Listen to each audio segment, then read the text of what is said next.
평생투자 파트너 유튜브 시청을 진심으로 감사드립니다. 주식 관련한 상담을 원하시는 구독자 분들께서는 현재 화면 상단에 표시되는 무료 종목 상담 신청하기를 터치하셔서 성함과 연락처를 남겨주시면 상담 도와드리도록 하겠습니다. 감사합니다. 예, 안녕하십니까. 평생투자 파트너입니다. 7월 2일이죠. 7월 2일 월요일입니다. 오늘 방송할 내용은 첫 번째로 시장 이야기를 좀 하는데요. 뭐라 할까요? 어떤 뉴스들에 대한 이야기, 그리고 이제 다우에서 이루어졌던 과도 거래에 대한 이야기를 좀 잠시 하고요. 그 다음에 많은 질문 중에 이런 것이 있습니다. 오늘 특히 많이 그랬는데요. 지금 당장 전부 매도해야 하나 라는 질문이 많은데요. 사실 이 질문에 대한 타이밍은 상당히 좀 늦었지 않을까 라는 생각을 하는데, 그래도 한번 이야기를 좀 해보고요.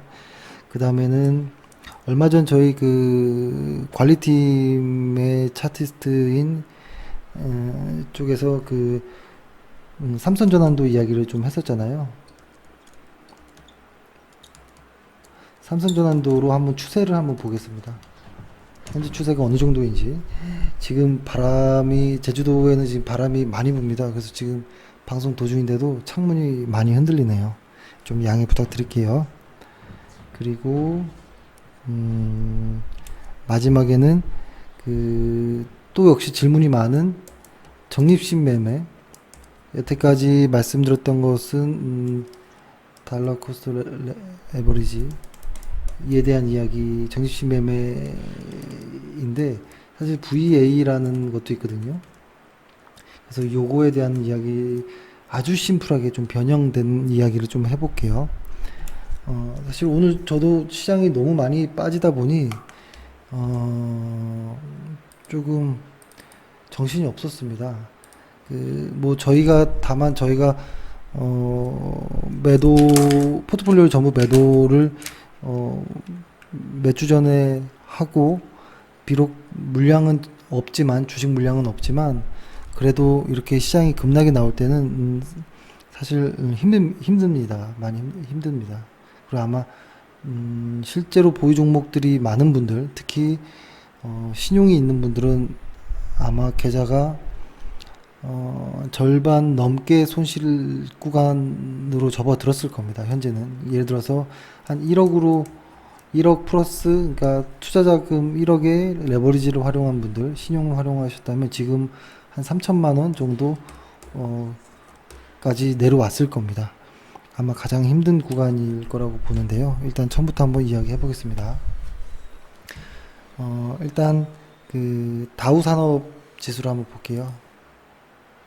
다우 월간 차트인데요. 요 월간 차트의 모습은 사실 이젠 다 아실 겁니다.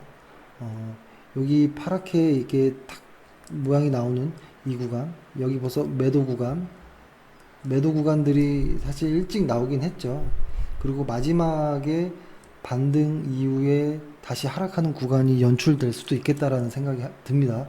월간 차트를 보면 이렇게 기준선을 밑으로 더 하락을 보일 수도 있겠다라는 생각까지도 좀 들고요. 일단 주간 차트로 조금 더 디테일하게 보면,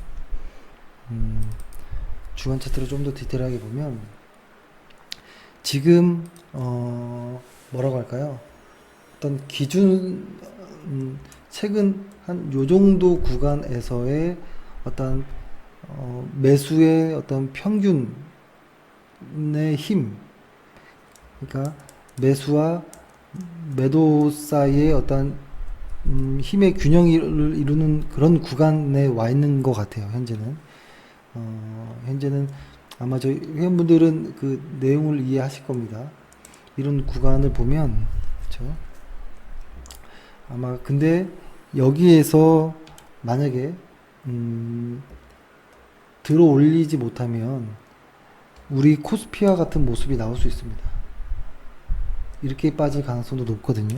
근데 그것이 다우를 일간 차트로 보면 조금 더 느낌이 있는데요. 뭐냐면 뭐라고 할까요?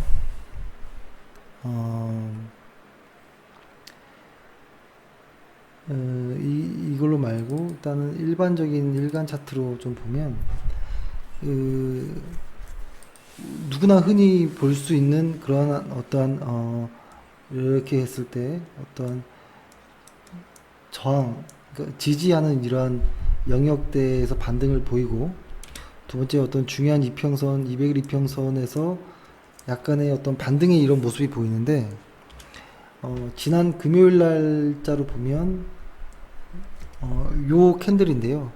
이제 거래량이 늘면서 종가는 전일보다 늘었지만, 거래량도 전일보다 늘었지만, 종가 역시, 그러니까 종가가 전일보다 늘었지만 그 하루 일중 변동폭 안에서는 밑으로 와 있거든요. 이런 모습들. 그러니까 종가가 이렇게 아래에서 형성된 거예요.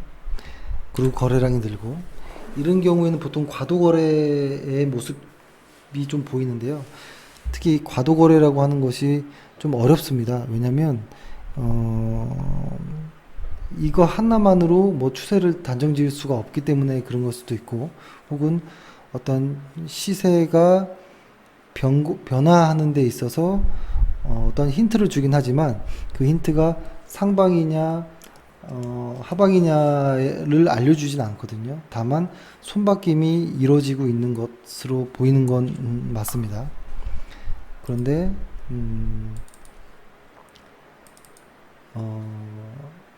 일단 다른 어떠한 그 차트를 좀 보면 이제 하락이 좀 약해지는 모습이 좀 보입니다. 하락이 조금 꺾이는 정도의 모습. 그러니까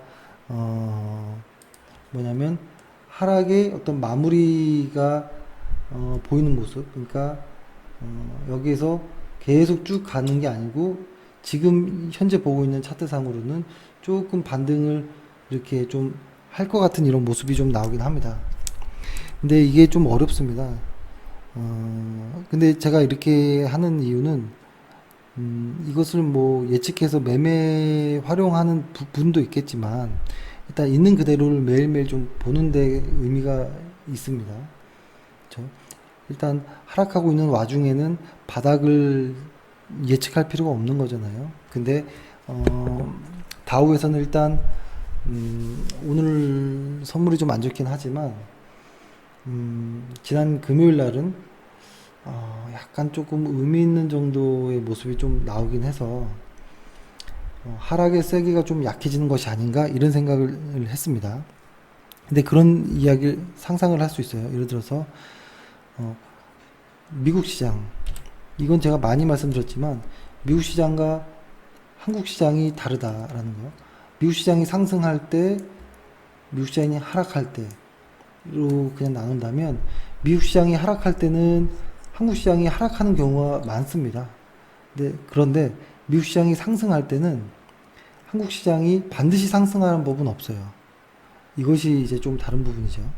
그래서 만약에 미국 시장이 약간의 반등을 보이더라도 한국 시장과 별개가 될 수도 있고 한다.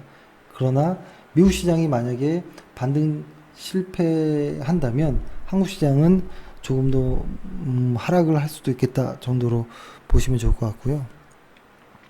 근데 왜 이렇게 차트로 보느냐라고 이야기할 수 있는데요. 제가 오늘 오전 시장에서 보면 여러 가지 뉴스들을 좀 공유한 부분이 있잖아요. 근데 보면은 어떤가요? 이야기들이 너무 많이 달라지죠. 지난주까지만 하더라도 어떤 이야기들이 많았냐면 분명히 미국의 무역 분쟁이 합의가 될 것이다라는 이야기가 상당히 많았습니다. 뭐 여러 가지 이야기들이 많았고, 근데 지난주 금요일부터 오늘로 접어들면서는 이거 시장 도저히 안 되겠다, 너무 우려된다라는 이야기들로 많았거든요. 그렇죠? 그러니까 이 합의된다, 그러므로 시장은 올라갈 것이다라는 어떤 약간의 긍정 이야기들이 좀 많았습니다. 근데 오늘은 좀 달랐지만, 근데 만약에 여기서 시장이 상승을 하면 이 이야기는 또 나오지 않아요. 역시 또 긍정의 또 어떠한 무게를 둔 뉴스가 나오거든요. 그래서 지금은 뉴스를 보기보다는, 그죠? 기자들의 어떠한 그 단기성 매일매일의 어떠한 그 기사들보다는 지수의 추세를 보는 게 조금 더 안전할 수 있겠다라는 생각에 기술적 분석 이야기를 하고, 보통 시장이 상승, 하락, 상승, 하락 이렇게 반복이 되는데, 보통 이런 바닥에서 상승 초입에 들어가는 이런 구간들, 그리고 하락에서 상승해서 이제 하락 이제 초입으로 들어가는 이런 구간들에서는 기본적 분석이 잘 맞지 않습니다. 일반적으로 이런 두 구간에서는. 그렇지만 추세가 잡히는 이런 구간들, 추세가 탄탄하게 잡혀 있는 구간들에서는 기본적 분석도 역시 잘 맞습니다. 추세가 잡혀 있는 하락 추세가 하여튼 잡혀 있는 이런 구간은 기본적 분석도 잘 맞거든요. 근데 지금은 이런 초입의 요런 초입의 구간인 것이죠. 그러니까 과거의 상승의 요런 구간과 뒤집어 놓은 거랑 마찬가지로 이런 구간에서는 기술적 분석이 오히려 좀 더 대응하는데 편합니다. 그래서 이런 한 모습들이 좀 나왔다. 그리고 한국 시장 같은 경우에도 한번 볼게요. 한국 시장 같은 경우에는 저희가 뭐 이때 아주 운이 좋게 좀 빠져나오긴 했지만, 만약에 보유였다면 상당히 쉽지 않았겠다라는 생각을 하고 이랬었죠. 여기를 이제 하향 돌파하는 날, 한 일주일 정도 안에 반등을 못하면 좀 더 큰 하락이 있을 수 있다라는 이야기. 근데 마지막 주에 가서는 강한 하락이 좀 예상되었었거든요. 분산 비슷한 느낌에. 그러고 나서 이제 또 강하게 좀 하락을 했는데, 지금 역시 아주 극단적인 모습입니다. 극단적인 모습이고 지금 쉽게 대응하시기가 쉽지 않을 거라고 일단 생각을 하고, 그리고 미국 시장과 다르게 한국 시장은 아직 하락의 끝이 보이지 않습니다. 아직은 뭐 내일은 어떨지 모르겠지만 오늘까지로 보면 아직 하락이 마무리되어 가고 있다라고는 아직 보여지진 않습니다. 그래서 지금 아마 보유자들께서는 쉽지 않을 것이다. 그래서 전에도 말씀드렸지만, 실적이 좋은 종목과 실적이 좋지 않은 종목일 경우에 나눠서 좀 생각해 봐야 될 것 같은데요. 실적이 나쁜 경우라면 일반적으로 혼자서 대응하기에는 저는 무리라는 생각이 들고요. 그리고 기술적인 어떤 분석의 의미도 없는 쪽이고, 만약에 실적이 좋다고 하면 지금과 같은 모습은 어느 정도 투매성의 좀 모습이 나오거든요. 그래서 이번 주 한 2, 3일 정도가 중요할 것 같은데요. 2, 3일 정도 만약에 더 이상 지수가 하락하지만 않는다면, 보조지표상에서 다이버전스가 유지된다면 일단 기술적으로는 약간의 반등도 기대해 볼 수 있지 않을까. 이럴 때 혹시라도 반등이 나온다면 그때 실적이 안 좋은 종목들은 반드시 좀 빠져나와야 될 것이 아닌가라는 좀 생각을 합니다. 그렇다 보니까 최근에 당장 매도해야 되나 라는 질문이 많아요. 당장 매도해야 하나? 저는 방금 말씀드린 거로 말씀드릴 수 있을 것 같은데요. 지금은 투매성 성격이 좀 더 강한 것 같습니다. 그래서 만약에 실적이 좋은 회사를 보유했는데도 불구하고 지수가 하락할 때, 하락함으로 인해서 좀 이렇게 속절없이 좀 빠지는 거다라면 지금은 매도를 하기에는 좀 늦었다. 지금은 실적이 좋다면 버텨볼 만한, 좀 버티고 있어야 될 그런 구간이 아닌가라는 좀 생각을 하고요. 그러니까 이때는 그러니까 요때 그랬죠. 요때 매도하자라고 했을 때 매도를 못했던 분들이 지금은 버티자라고 하니까 지금 매도해야 되느냐라고 물어보는 케이스거든요. 그러니까 저희도 상당히 좀 가슴이 좀 불편합니다. 그러니까 지금 회원들이나 비회원들이 저희 종목이 아닌 이제 다른 종목들을 보유하고 있는 것에 대해서 질문을 할 때 보통 저희가 솔직히 답변을 드리면 싫어하세요. 매도해야 된다라고 하면 조금 불편해 하시거든요. 그렇지만 사실 있는 그대로 이야기를 해야 되잖아요. 그렇죠? 일단 그러한 모습이다. 그래서 지금의 모습이 만약에 어떤 추세 다이버전스가 좀 나와준다면 마지막 어떤 거래량이 많지 않게 강한 하락이 나왔기 때문에 조금 되돌릴 수 있는 힘이 좀 남아있지 않을까라는 생각을 해봅니다. 그리고 뉴스에서 지금 모두들 그러니까 이렇게 나눠서 지난주 이번 주 뉴스가 패턴이 좀 다르죠. 지난주에는 모두들 합의가 될 것이다. 그래서 긍정의 어떤 이야기들이 많았거든요. 그랬더니 시장은 오늘 이렇게 강하게 하락을 했는데요. 오늘 들어서는 부정적인 뉴스로 많이 변하고 있어요. 뉴스들이. 오히려 시장은 반등을 할지도 모르겠다라는 생각. 개인 투자자들이 오늘 인내력의 한계가 온 것 같은 느낌이 좀 듭니다. 한계. 그래서 아무 어떤 의미를 두지 않고 그냥 개인이라는 어떤 수급과 외국인과 기관이라는 어떤 수급만으로 봤을 때 이들이 매도를 하면 이들은 받아줘야 될 수 있거든요. 그러면 시장은 다시 반전할 수도 있지 않을까? 뭐 이런 생각을 하는데요. 사실 이것은 보유자들에게는 상당히 힘든 어떤 순간일 것입니다. 순간일 것이라서 이번 기회를 계기로 한번 다시 한번 내가 주식 투자하는 데 있어서 진짜 고칠 게 있구나라는 거 한번 느꼈으면 하는 어떤 계기로 삼는 것도 좋을 것 같아요. 그렇죠? 지금같이 시장이 빠질 때 단타라든지 어떤 테마주로 들어가면 버티지 못한다라는 거. 실적이 좋은 종목도 이렇게 힘든데 단순한 어떤 뉴스, 소문, 뭐 스토리에 따라서 매매하는 것은 상당히 위험할 수 있습니다. 그런 말씀드리고 그 다음에 일단 삼선 전환도로 한번 추세를 한번 볼게요. 대신에 주간 차트로 한번 볼게요. 주간 차트 상의 삼선 전환도로 추세를 한번 쭉 볼게요. 코스피 추세 꺾였죠. 코스닥 추세 꺾였죠. 그러니까 보통 삼선 전환도에 대해서 자세히는 설명을 안 드릴게요. 왜냐면 지난주인가 저희 관리팀 쪽에서 삼선 전환도를 자세하게 설명드렸거든요. 지금도 뭐 여러 가지 차트에 대한 설명을 좀 하고 있는데 삼선 전환도가 꺾일 정도면 그것도 삼선 전환도 차트가 특히 주간 차트가 꺾일 정도면 이것은 버티지 못할 정도로 힘듭니다, 보통.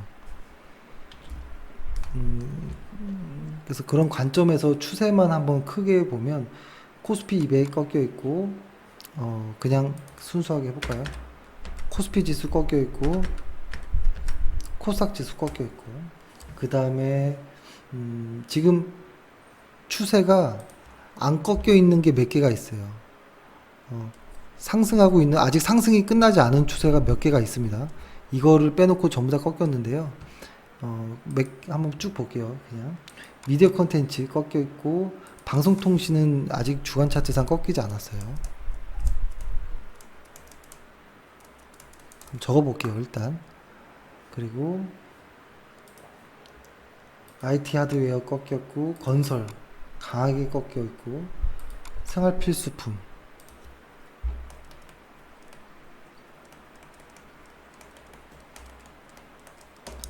꺾여 있지 않고, 화장품 꺾였고, 여행 레저, 반도체, 소프트웨어, IT, 에너지화학, 필소비재는 나와 있죠.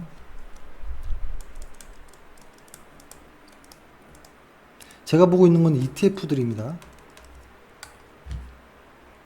주간 차트로 삼선 전환도로 보고 있습니다. 필소비재, 바이오도 많이 꺾였죠. 근데 헬스케어는 아직 안 꺾여 있어요. 아직. 참 특이하죠. 이게 셀트리온 영향이 좀 있는 것 같습니다. 그러니까 일부 시가총액이 큰 셀트리온, 메이톡스 뭐 이런 쪽의 종목들 때문에 그렇지 다른 헬스케어 쪽은 다 사실 꺾여 있거든요. 그래서 이런 건 약간의 좀 주의할 필요가 있고, 증권은 아주 오래됐죠. 꺾인 지는 1월 달부터 꺾여 있었습니다. 증권주는. 근데 개인 투자자분들이 증권 코스피 3천 간다라는 이야기에 증권주를 다 매수 많이 했다라고 하더라고요. 근데 그렇게 접근하는 건 좀 위험하죠. 한번 말씀드린 적이 있긴 해서 생략하고요. 경기 소비재는 아직 버티고 있죠.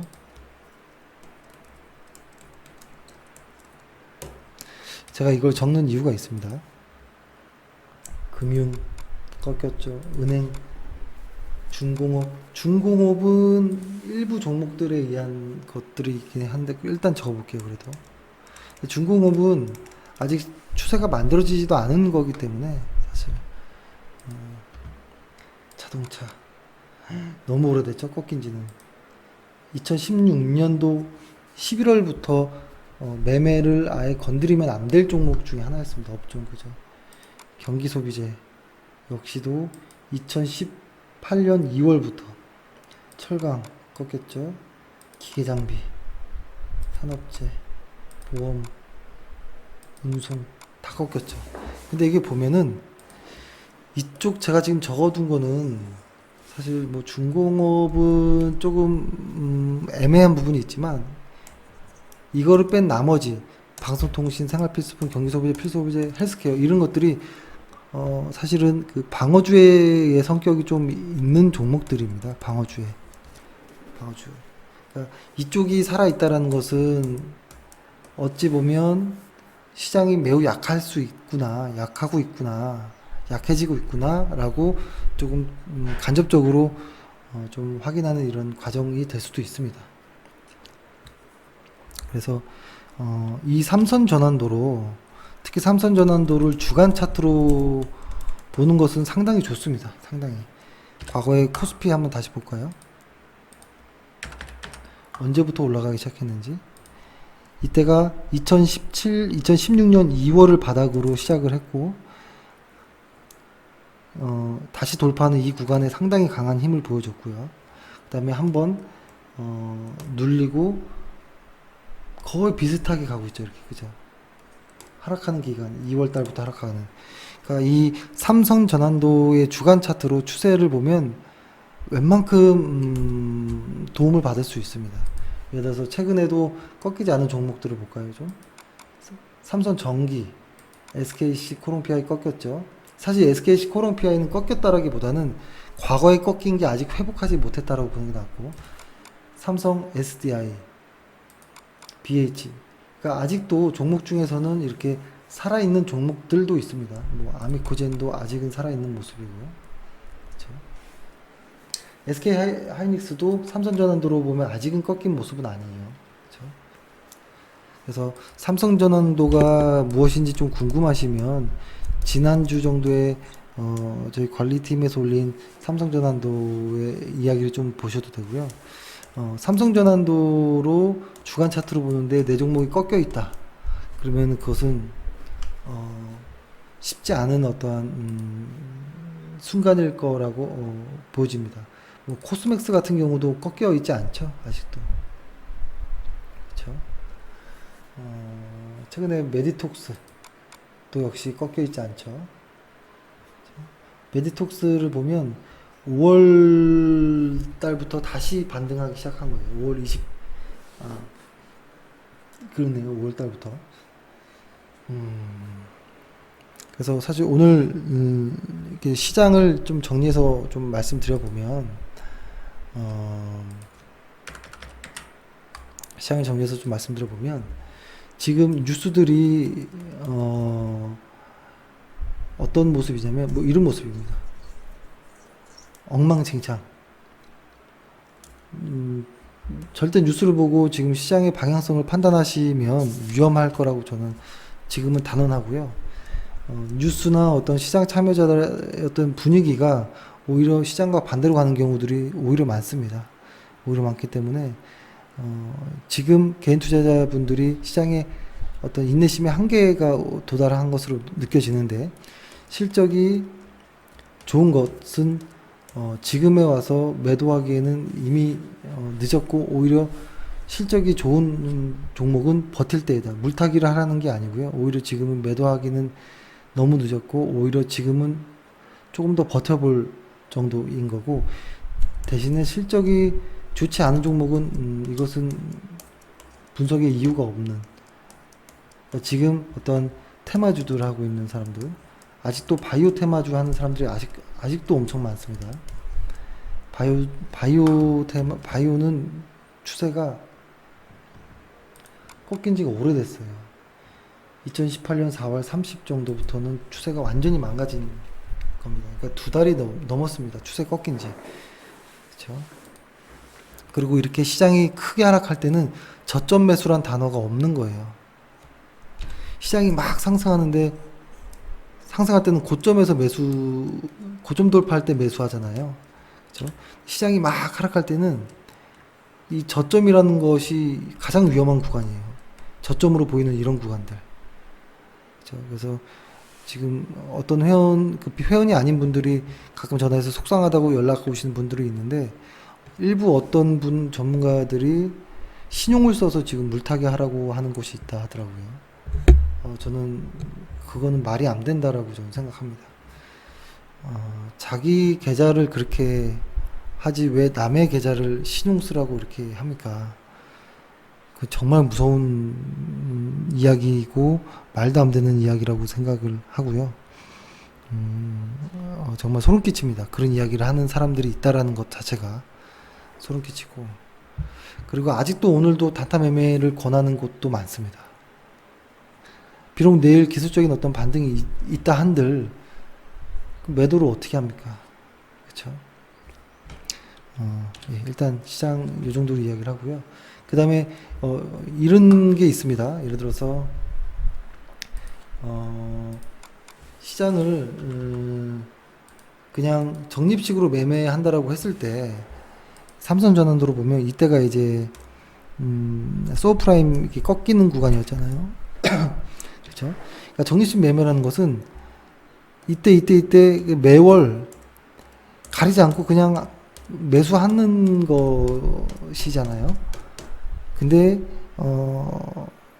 VA라는 것은 어떤 느낌이냐면 이런 겁니다. 예를 들어서 요때 100만 원을 사야 되고, 이때 100만 원을 사야 되고, 대충 해볼게요. 이때 100만 원을 사야 되고, 이때 100만 원을 사야 되고, 이때 100만 원 사야 되고, 좀 더 편하게 100만 원, 100만 원, 또 100만 원, 100만 원, 100만 원, 100만 원 이렇게 사야 된다. 날짜를 그냥 해보니.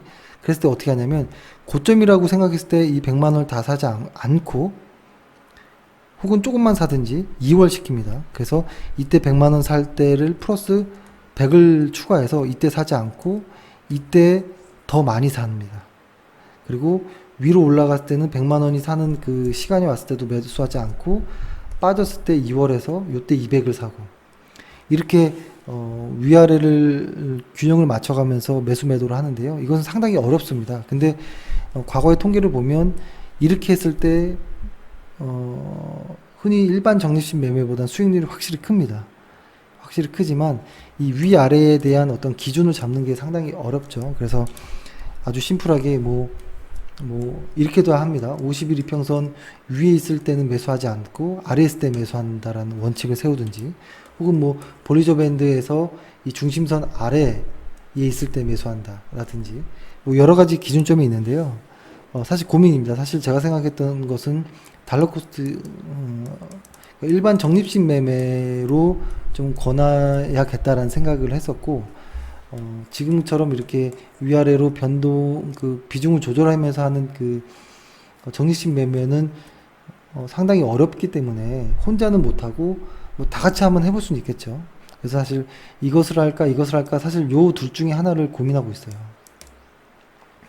그렇죠. 그래서 어차피 지금 7월에 이제 1차로 7월에 1차로 적립식 매매를 시작할 것입니다. 시작할 것인데 이것은 의무는 아니에요. 그러니까 저희는 이렇게 할 겁니다. 과거에 이만큼 주식을 해왔었잖아요. 주식을 해왔는데 이제 적립식 매매 중장기 적립식 매매까지도 하나 서비스를 추가하는 개념인 것이에요. 추가. 그래서 기존의 주식을 여기다가 투자 자금을 100%한 사람은 그냥 이거대로 따라가면 돼요. 주식은 주식대로 하니까요.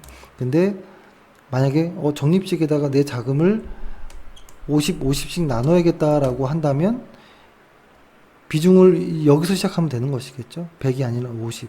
그죠? 그리고 어차피 저희는 비중으로 주식 몇 프로를 매수하십시오. 이렇게 비중을 얘기하기 때문에. 그렇죠? 이 50을 100이라고 보고서 매수하면 되는 거잖아요. 그래서 뭐 이렇게 헷갈려 하실 필요는 없고, 이 적립식이란 것은 상당히 신중하게 고려해야 됩니다. 제가 요거에 대해서 잠깐만 이야기를 드리면, 흔히 이렇게 적립식 매매를 지난 과거의 어떤 통계, 과거 통계를 보여주고 하는 방식을 알려드리면, 나도 할게요. 이렇게 얘기를 해요, 보통. 근데 저는 그렇게 말씀 안 드리고요. 일단은 ETF가 뭔지 서점에 가서 아무 책이라도 한 권 정도를 보시고, 그 다음에 제가 저번에 소개드렸던 적립식 매매에 대한 책, 적어도 이 한 권, 요 한 권 정도는 읽어보고, 그 다음에 결정해도 늦지 않아요. 어차피 7월에 1차 매매를 들어가고, 8월에 2차 매매를 들어갈 거기 때문에, 8월 2차 매매부터 스타트 하셔도 돼요. 반드시 신중하게 생각하셔야 됩니다. 적어도 스스로 책을 한두 권 정도는 읽고, 어떠한 확신을 좀 가져야 돼요. 근데 ETF 코덱스 200으로 적립식 매매를 시작하려고 하는데 ETF가 뭐예요? 라고 생각하는 분들은 아예 시작 자체도 하지 마십시오. 적어도 서점에 가서 책을 사기가 뭐하면 그냥 서서라도 잠깐만 읽어봐도 충분히 나오고요. 혹은 인터넷에 검색해도 나옵니다. 그렇기 때문에 그래도 저는 책을 꼭 사서 보시는 게 좋다라고 보고요. 꼭 이해를 하고 이해가 돼야지 확신이 설 수 있거든요. 근데 이 확신도 몇 번의 경험이 필요하기 때문에 순간 생각해서 결정한 것은 후회합니다. 왜 그러냐면 아마 지금 방송 듣고 있는 분들 중에 보험을 가입하셔 본 분들이 많을 거예요. 이 보험 중에서도 뭐 변액보험 혹은 뭐 장기 어떠한 무슨 장기자가 붙는 어떤 뭐 20년 납입 20년 납, 20년 만기, 뭐 이런 보험들, 이런 장기 보험들, 혹은 뭐 실손도 마찬가지예요. 뭐 여러 가지 장기 보험들을 가입했는데 나는 이 보험을 가입하기 전에 한 1개월 이상 고민을 해서 가입을 했고, 그리고 여태까지 단 한 번도 해지한 적이 없다. 이 정도로 신중한 분들이라면 제가 ETF 코덱스 200 적립식으로 하자라고 했을 때 반드시 이거에 대한 고민을 하고 있었을 겁니다. 그리고 근데 대부분 보험은 한두 번 정도는 해지를 하거든요. 한두 번 정도. 그 이유가 왜냐면 장기라는 것에 대한 부분 때문에 그래요. 전혀 티가 나지 않아요. 보험은 내가 가입하고 하는데 실제로 나한테 그 혜택이 돌아오기까지 너무 오래 걸리거든요. 근데 이 보험보다 더 힘든 게 ETF 적립식 매매예요. 왜냐면 이 보험은 강제성의 성격이 띄어요. 매월 자동이체가 되고 뭐 한두 달 정도, 2달인가 그랬죠? 2달 정도 납입이 이루어지지 않으면 해지까지도 되거든요. 강제 해지도. 근데 ETF는 강제성이 없어요. 순수한 의지로 해야 되기 때문에 특히 심리에서 깨지는 경우가 많아요. 한 1년 정도 시장이 하락하잖아요. 그러면 더 이상 매매를 하지 않습니다. 매수를 하지 않고 포기합니다. 포기하고 있다가 나중에 시장이 올라가면 매수해야지라고 했다가 막상 시장이 올라가면 그때 또 매수를 못해요. 많이 올라간 것 같아서. 이 ETF라는 게 보험보다 훨씬 어렵다라고 한번 느껴보시고, 보험을 들었는데 나는 단 한 번도 단 한 번도 해지해 본 적이 없다라고 하는 분들은 한번 해볼 만할 것 같아요. 근데 보험을, 어떤 이런 장기 보험을 해지해 본 사람들은 아마 이 ETF도 해지할 겁니다. 중간에 스스로 해지를 할 거예요. 스스로 해지가 될 거예요, 아마. 그래서 이게 쉽지 않다. 그렇게 되면 여기서 적립식으로 쭉쭉쭉 매수하다가 이 중간에서 손실 보고 포기. 나중에 시장이 반등할 때 뒤늦게 올라가는, 또 타고 또 시장이 내려가면 또 포기. 이게 반복될 수 있어요. 그래서 이 ETF는 보험보다 훨씬 어렵다. 심리에 있어서는 그 2배, 3배로 어렵다. 그래서 많은 분들이 과거에 또 많이 했지만 많은 분들이 자동 해지되는, 스스로 해지되는 이런 결과가 나왔다라는 겁니다.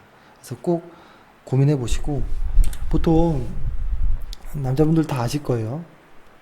이건 이렇게 생각하는 거예요. 일단은 ETF 적립식 매매를 할 때는 매월 내가 생활비에서 50만 원씩 빼가지고 매월 할 거야. 아주 성실한 어떤 계획을 처음에 세우는데요. 이렇게 하면 실패합니다.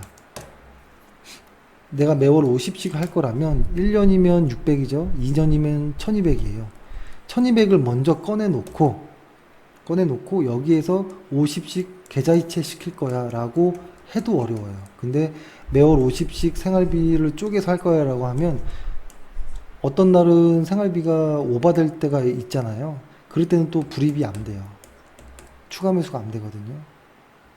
그러니까 선의로 시작하겠지만 나중에 결과가 안 좋으면 엄청 힘들어집니다. 그래서 상당한 고민이 필요하다 라고 생각합니다. 그래서 ETF를 할 때는 매월 이렇게 하는 건 힘들고, 이렇게 한 번에 목돈을 빼놓고 그것에서 이렇게 매월 쪼개서 이렇게 내보내는 방식으로 해야 돼요.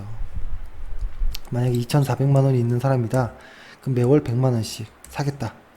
근데 그 사는 일시는 저희가 직접 실제 매매할 때 문자로 통보는 합니다. 그거는 선택이라고 했죠. 의무가 아니고. 그리고 저희 주식 역시도 뭐 의무가 아니니까요. 잘 판단해 보시고, 또 제가 중요한 얘기를 하나 하려고 하다가 잠깐 제가 기억이 안 나는데,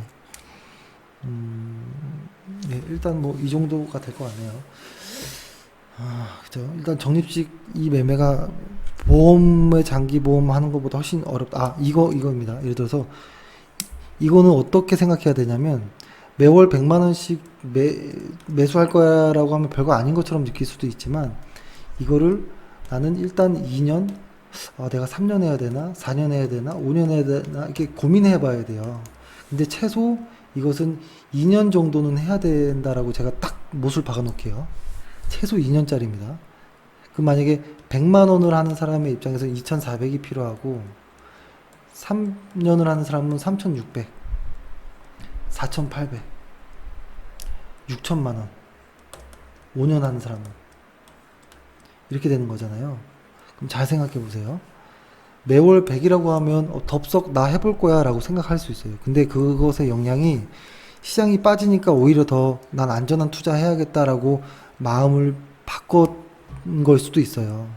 근데 갑자기 내일이라도 내가 보유한 종목들이 갑자기 막 오르잖아요. 그러면 내가 언제 적립식 매매했어 라고 생각하고 여기 있는 자금을 내 종목에 또 옮길 수 있거든요. 충분히. 그러한 정도의 의지면 아예 시작하지 말아야 되고, 또 하나는 2년짜리로 내가 적립식을 하겠다라고 하면 2,400만 원짜리 하나의 상품을 산다라고 생각해 보시는 거예요. 근데 2년짜리도 짧아요. 사실 3년 혹은 4년 혹은 5년짜리의 어떠한 장기 상품에 가입한다라고 생각해 보세요. 장기 상품에. 그럼 생각해 보면 3천짜리, 4천짜리, 6천짜리는 자동차 하나 사는 거예요. 차 한 대 사는 거예요. 차 한 대 사는데 단 한 달도 고민 안 하고 사지 않잖아요. 그리고 4,800만 원짜리 혹은 6천만 원짜리 어떤 상품을 사는데 한 달 고민 안 할까요? 보통 대부분 남자들은, 제가 남자이기 때문에 그냥 남자로서만 비유해 보면, 차 하나 사라고 누군가가 만약 와이프가 한 5천만 원짜리 차 하나 사라고 하면 한 두어 달 고민하다 살 거예요. 엄청 디테일하게. 근데 이런 금융상품은 너무 쉽게 가입을 한다는 거예요. 주식도 너무 쉽게 매수를 하고. 피터 린치가 그런 말을 했죠. 집을 사듯이 매매하면 절대 손해보지 않는다. 그죠? 집이란 것도 마찬가지잖아요. 제가 만약에 오늘 제 서울집은 마포에 있거든요. 마포에 저희 옆에 아파트를 한 채를 샀어요. 최근에 그쪽 시세가 한 6억에서 7억 뭐 이 정도 하더라고요. 근처에 게 작은 평수도. 근데 제가 만약에 오늘 날짜로 아파트를 하나 딱 사면, 사고 나서 내일 혹은 모레 제가 이런 생각을 할까요? 우리 집 시세가 100만 원이 떨어졌네. 팔아야 되나? 이런 고민 안 하잖아요. 그쵸? 한 달 정도 지나서 아랫집 누구네 집에 매매가 이루어졌는데 1,000만 원 싸게 이루어졌대. 그러면 우리 집이 1,000만 원이 하락했네. 나 이거 매도해야 되네. 큰일 났네. 뭐 발을 동동 구르고 이러지 않거든요. 그쵸? 근데 보통 집이라는 것은 그렇잖아요. 보통 뭐 일반적으로 투기 목적이 아닌 일반적으로 집을 사면 5년, 10년 정도 이렇게 산다라고 해서 거주용으로 산다면 이게 1,000만 원이 오르든 뭐 2천만 원이 오르든 그렇게 뭐 시세에 연연하지 않죠. 근데 다만 오랜 기간 들고 있으면 좀 이제 가치, 물가와 대비해서 같이 좀 올라가는 그런 것들 때문에 시세 차익이 이루어지긴 하지만, 시세가 좀 발생하긴 하지만, 이런 정도로 매매를 하면 절대 주식 손해보지 않는다라고 합니다. 보통 집을 살 때 집을 한 번도 보지 않고 사는 경우가 흔치 않죠. 부동산을 뭐 한 곳, 최소한 두세 곳 정도는 가보고, 한 부동산에서 한 두세 곳의 집을 보죠, 이렇게. 그리고 여기에 가서도 물도 틀어보고, 그죠? 화장실 물도 내려보고, 싱크대도 해보고, 그죠? 샤워기도 틀어보고, 여러 가지도 해보죠. 하수구 냄새 나는지도 확인해보고, 위층이 뛰는지도 보고, 전망도 보고, 그죠? 주변 교통이 어떻게 되는지도 보고, 다양하게 보잖아요. 그러니까 주식을 그렇게까지 꼭 하시라라고는 말씀 못 드려도 그 정도의 노력은 좀 필요하다. 왜냐면 주식하는 분들이 인력 정도로 시작하시는 분들은 이 정도의 시간과 에너지는 해야 된다라고 생각하고요. 주식이 또 이 정도 에너지를 필요하고, 제가 말씀드리는 적립식 ETF라는 것도 거의 비슷한 수준의 시간과 에너지가 필요하다라고 봅니다. 그 정도로 장기 상품이라는 것이고 금액이 큰 거예요. 한 달로 보는 게 아니라 5년, 6년 이렇게 본다면 금액이 상당히 큰 거거든요. 그래서 반드시 신중하게 생각하고 직접 책을 사서 꼭 내가 확신이 들었을 때 시작하셔야 자동 해지가 되지 않는다라는 겁니다. 만약에 시장이 계속 하락할 때 매수할 수 있을까요, 이거? 이 당시 때 이거 매수할 수 있는 사람이 거의 없었습니다. 당시 때 요때였나요? 요때 100분 토론도 하고 그랬었어요, 시장에서. 거의 바닥일 때. 그렇죠? 그래서 ETF가 그만큼 어렵기 때문에 신중하자 라는 이야기를 드렸고, 시장은 실적 아까 처음에 말씀드렸던 그대로 한번 저의 의견을 다시 전달해 드리고요. 그래서 오늘은 이 정도로 해서 좀 마치겠고요. 아직 저희가 1차 매수, 적립식 매매 1차 매수는 하지 않았으니까요. 마음 편하게 먹으시기 바라고요. 시장이 충분히 하락하고 나서 적립식 매매에서 1차 매매를 하겠습니다. 네. 일단 오늘 방송 이 정도로 마무리를 좀 하겠습니다. 예. 오늘 하루 고생 많으셨습니다. 예. 감사합니다. 평생투자 파트너 유튜브 시청을 진심으로 감사드립니다. 영상 보시기 전에 안내 말씀 하나 드리겠는데요. 주식 종목이나 앞으로 주식을 어떻게 해 나아가야 할지 고민이 많으신 분들은요. 언제든지 저희 대표 번호 1588-5380 번호 있잖아요. 네, 이쪽으로 연락을 주시면은 저희가 성심성의껏 상담 드리도록 하겠습니다. 아니시면은 저희 평생투자 파트너 홈페이지 접속을 하셔가지고요. 그 오른쪽 상단에 여기 무료 체험 신청 버튼 눌러주시고 요 아래쪽에 성함과 연락처 남겨주시면은 저희가 또 상담 순차적으로 드리도록 하겠습니다. 감사합니다.